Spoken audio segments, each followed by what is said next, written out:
Hello, everyone. This was a request from one of you to watch the three-part series about Ruby Frank. The very first episode starts off with this sentence that says, in the following series, the identities of the four youngest Frankie children have been concealed to protect their privacy. So let's see what happens. In my own journey over the years, I think I've come to understand evil in a way that most people don't. If I'm not mistaken, this video camera is of the neighbor's home in which the little boy who escaped, he went to the neighbor's home to ask for food and I think water. I think that's what we're looking at right now. I do believe that Satan is a person. Yes. Hi, I was just wondering if you could do some favors. Well, what are they? Taking me to the nearest police station. Well, actually, this one's fine. What's going on, son? Have a seat there. Oh, I think the other reason we didn't talk about this story is because it makes me cry. This little boy coming to the neighbor, like just for a child to say, can you take me to a police station? Or just like the state of his body at the time was so malnourished. Oh, I just like, my heart breaks. I think that's probably why I really avoided this. It's just, it makes me emotional. Kids really are brought into this world with no consideration for whether or not they want to be here, of course. I know we can't actually ask people's consent before giving birth to them, I'm aware. But then we bring them into the world and then they're forced into these bubbles with these parents who just think, you know, I have a right to do this to my kids. And it's just so horrible. What Ruby has done, it just crossed a line of abusive to just psychotic and full-on evil. A woman who rose to fame on YouTube with her videos on parenting, childcare, and marriage is charged with 6 counts of felony child abuse. Ruby Franke was arrested last week along with her business partner after Franke's 12-year-old son escaped through a window and ran to a neighbor's house pleading for food and water. Oh.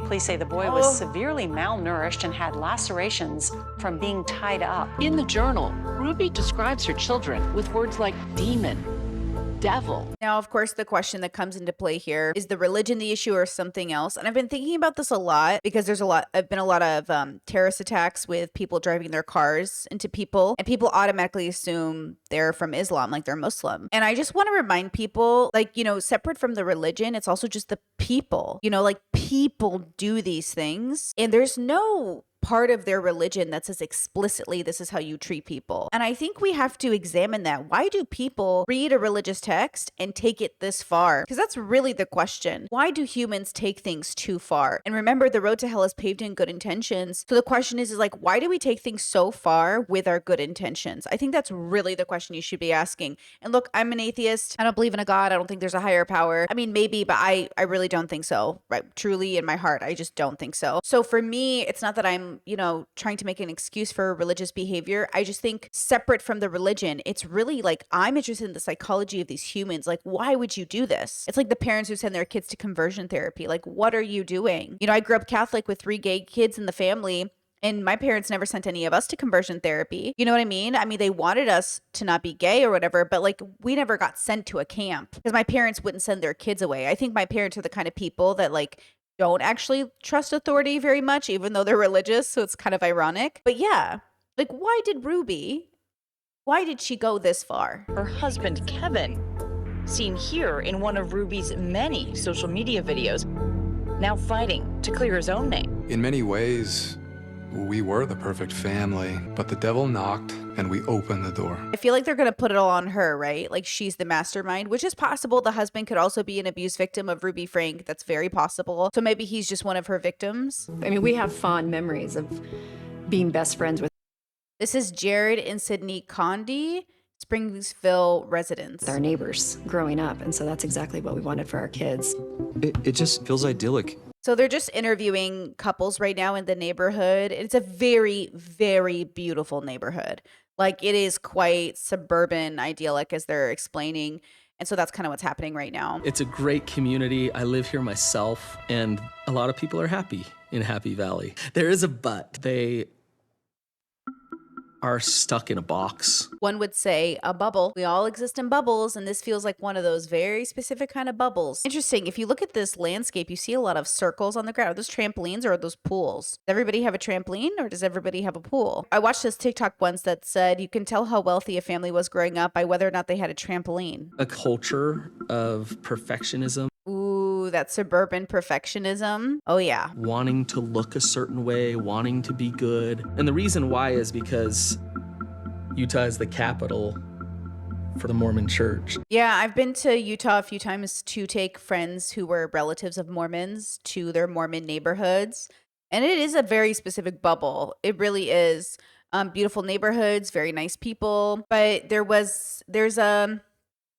yeah, everybody kind of, there's a vibe. There's a vibe. I bet there's some really good stuff about it, and I'm sure there's really horrific stuff about it, like in every community. But it's interesting. It's interesting being an outsider when you visit. You just learn so much about people, And by the way, the person talking right now is a therapist in the area, in case that matters to you as a viewer. I think that's interesting that this is a therapist talking this way. Mormons are taught that in order to get to the highest degree of glory, you should strive for perfection. Ooh, that's so different than Catholicism. Catholicism, the way that I grew up in the Roman Catholic Church, was you will never be perfect because only God is perfect.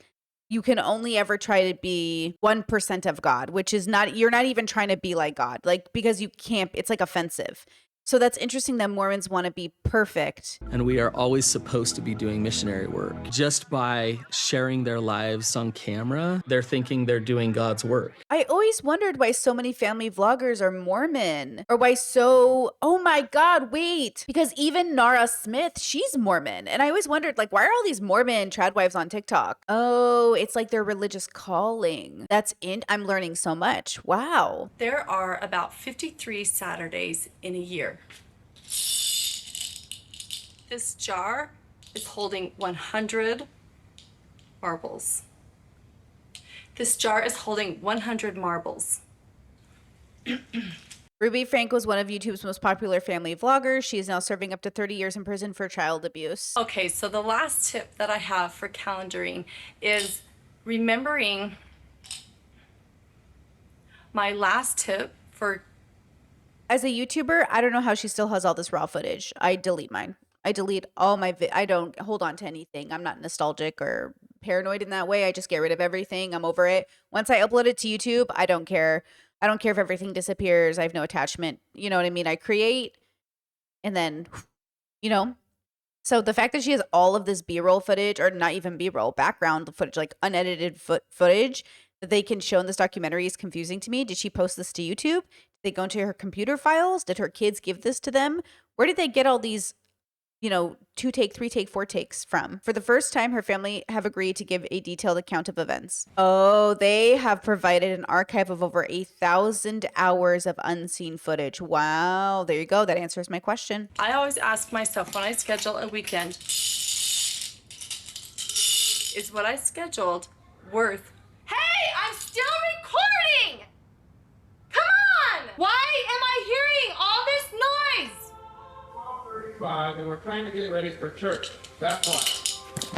In our church, in our faith, we were raised to believe that the ultimate thing that you can become in this world is a parent. I am a busy mom of 6 children, and I am always on the go. And Ruby's sole ambition was to be seen as the perfect mom. Oh, this is so hard to watch. Oh my gosh. Really, we're really watching a person in motion. We're watching the epitome of humans gonna human right here. You can see it in her face. Look, I am a YouTuber. I know how hard it is to record. I know how many takes it takes to make things happen. I know, you make all these editing mistakes, but there's something so specific about her aesthetic, her eyes and the way she's having a relationship with the camera. It feels very different than someone just coming to work and filming a video and being like, take two. You know what I'm saying? A lot of people work in media. A lot of people have to take 2, take 3, take 4. But it feels like it's different for her. All she focused on.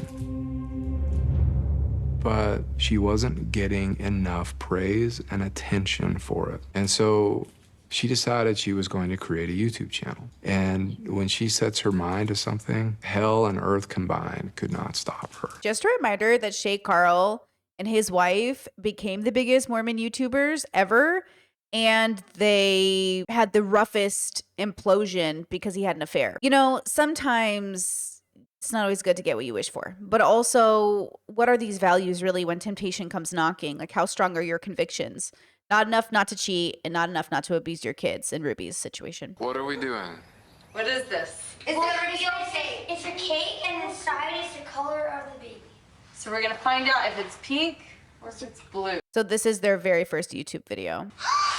It's pink! I knew it! Chad, what do you think? Staring at it won't make it turn blue, pal. By this time, we were 8. And so we became 8 passengers. All in this vehicle together with our family, driving down this road called life. We're here to show that happy families are a reality. Oh, God, that's painful, bro. It is painful for her to say that because you want to believe it. I mean, I'm one of 10. I come from a really big family, Catholic. That was the joke. Are you Catholic or Mormon? We're Catholic. You know, big families are a stereotype with our communities. And I will say that I did also grow up with people wanting to just pretend like everything was perfect. But the truth is like no one's family is perfect, guys. Everyone exists on a spectrum of toxicity and abuse and problems. And, you know, it's not that disagreement is abuse. It's not that tension is abuse. It's not that, you know, even having disagreements is an abuse. But there is a spectrum of toxicity that exists in all of our families. And it comes from all of us carrying on those generational curses from, you know, 2 generations ago, 3 generations ago. And so, you know, I wonder what Ruby's generational curse is that she's carrying in a sense. Like, what is her childhood trauma from her parents and their parents, right? I would love to see a family on YouTube that was healthy, but I'm very cynical that healthy families post their videos online. I am very, very, very cynical about it. As a person who used to love watching family vloggers like 10 years ago, like the Shay Tarts or Shay Carl, I think, you know, I don't know what they call themselves now, but yeah, like I used to really think there was a goodness to this. And now I'm just like, maybe privacy is a sign of a healthy family, of a happy family, you know? I don't know. I love coming and doing little simple things with my family because it just makes all of my worries go away just for a little bit. We weren't poor. I mean, Dad was just, I remember he just became like a professor and he So this is Chad Frankie. just finished his PhD. But I remember it was definitely like a very simple but fun lifestyle. My mom didn't want anything to be forced. She just wanted to kind of show the view of a Mormon happy family. That's so interesting. What happened? If Chad is saying that she didn't want to force anything, then how did it go from this to where we ended up? Grateful that we get to make these videos every day and share our lives with you. She really was the best mom. Sunday we would go to church. The rest of the week we would have family scripture study at night, the Book of Mormon. We would just say our prayers and go to bed. I do remember Ruby starting with videos of all the kids, and she'd say, you know, meet Chad, meet this kid, and I was excited. So this is the eldest daughter, and they've just been showing footage of them being really happy and talking very positively. And I think a lot of families start off that way. I think a lot of us have I have some really great childhood memories, like really, really, really great. And then I came out and there was gay rumors flying around and the homophobia got really intense and things just got really weird. And then other gay kids came out and it was just like all very tense. But it was like, if I gave you only the good parts of my childhood, you would think like, wow, you grew up in like the perfect family with the perfect life and like the perfect situation. But then if I gave you all the bad and none of the good, you'd say, oh my gosh, like what a horrible childhood. But then if I gave you both, you'd say, oh damn, I almost don't know if it was good or bad. Now, my childhood was never like this. Like, I want to make it clear. I call myself medium traumatized and I would call them extreme traumatized. Like they are on, this is like, you need to call the police. Right? There's like children with little to no trauma. There's like medium traumatized, which I think I was, which is more than the average. Like it's more like ideally you would have like little to no trauma, but because every family has trauma, right? And that trauma leads to toxicity because we don't go to therapy, we don't get healed. And then the kids get traumatized because their parents are traumatized and they never fix it. So then I'm like medium traumatized because my parents were traumatized and their parents were traumatized. And then I got traumatized. And then I went to therapy and I'm trying to break those generational curses, right? And then there's like intense or extreme traumatization, and that's like what's happening here. The question is like what trauma or what toxicity is in Ruby, because I just don't think humans are born, I don't think babies just grow up neutrally. I think babies are products of their environment and their genetics, And Ruby obviously grew up at some point in her life and had a change and had a specific, I don't know, direction she was heading in that led her to abusing her kids in such a horrific way eventually, right? So I'm just curious on what that was. Sherry, tell everybody what you're talking about. So when, like, I was maybe like his age and Chad was his age, we came up with a dance, and we still do it to this day. It was mostly me and Sherry just running around, messing around, and having fun, fighting. It felt like every video we posted was, this is the perfect family. They only saw what we wanted to show them. This is heaven. Like, life doesn't get better than this. And I was so uncomfortable with it. Okay. You're home. Okay, well, I turned the camera on just like... Yeah, like that is the problem with family vlogs, is like you have to kind of film everything always because you never know when something's going to happen. But then there's always a camera on you. Like when I was doing my 30-day yoga challenge, I couldn't get into yoga knowing the camera was on. I did better with my yoga relationship when I turned off the camera. So I couldn't do it. I can't do vlogging. I've done little like attempts at it and I'm just like, I'm so uncomfortable. I can't have the camera on all day. I don't know how people do it with Keeping Up with the Kardashians and stuff. I just can't forget the camera's there. And I'm like, I can't even feel comfortable in my own body knowing the camera's there. Like, you know, when you cough, like even when I cough, I'm self-conscious. I'm like literally self-conscious. And so like, I couldn't even imagine. When I came in the door, wherever Ruby was, the camera was. Can we hear your kids play more? Can you please sing Christmas carols? We'd love to see your family play some Christmas music or sing some Christmas carols. I'm waiting for like to share conversation with you. I'm listening to you talk. Sorry. I like to hear Ruby talk. I'm cutting all of this out. Help me out here. I don't know where you wanted me to come in. All of a sudden, it wasn't enough to just interact with her. I had to interact with the camera. Here, I'll pick in. Ready? So, one of the traditions. Like a lot of people go into their work and go and on, but that's why vlogs are so deceptive.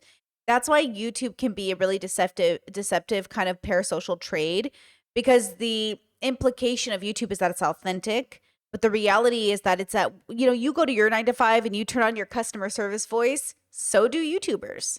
Like, so does Ruby Frank. Traditions that we do. And she would pull it out and she would say, Kevin, this camera is millions of people watching us. I had a neighbor come over to the house once, and she was standing in the front. She really wanted me to be the perfect husband.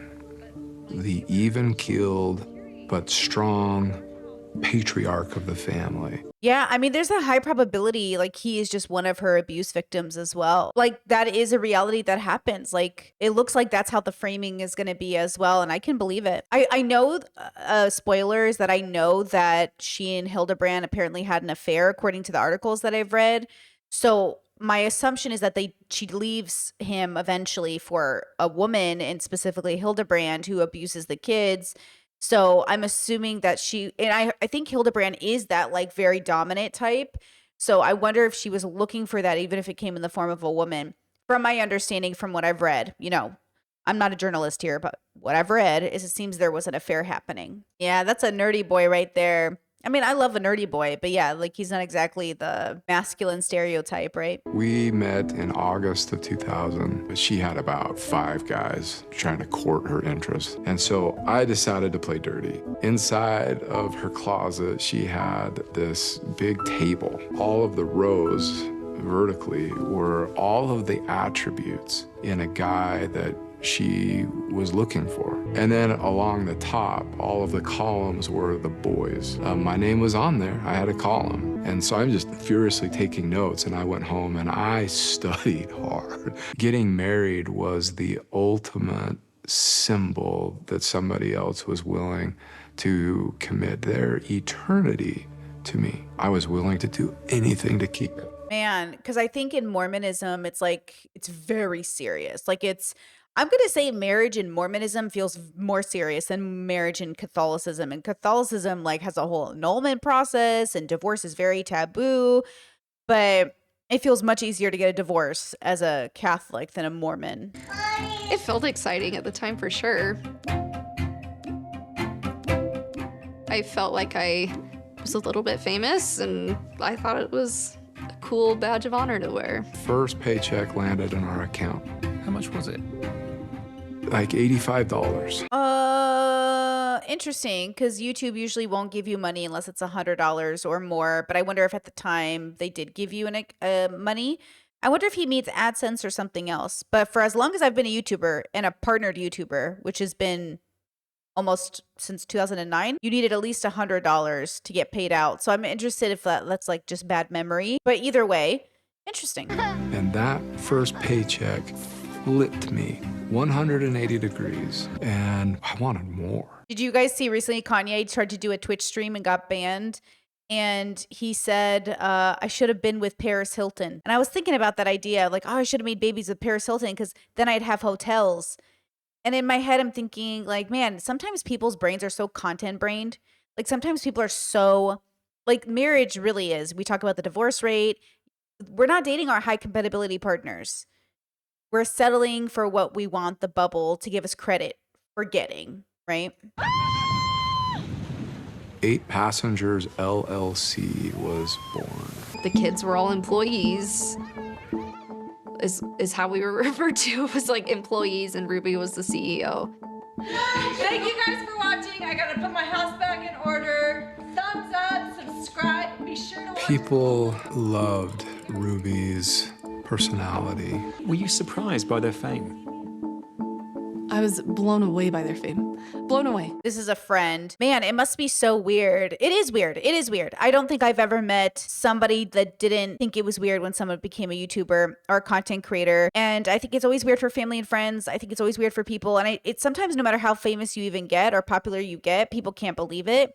Because in their head, you're still just like the person they knew. And so it's just weird. But yeah, wow. I don't watch family vloggers. Like I said, it's been like years and years and years since I was even interested in that bubble. There's always a new generation of people that want to watch families vicariously, who want to live through people, who want that parasocial relationship, who want to believe like, man, I wish my family could have this. But like, you know, the grass is always greener, but behind the camera, it's really not. And I stopped to get some candy, and the girl helping me said, "Are you with Ruby Franke?" Oh my God. And I was like, you watch her channel?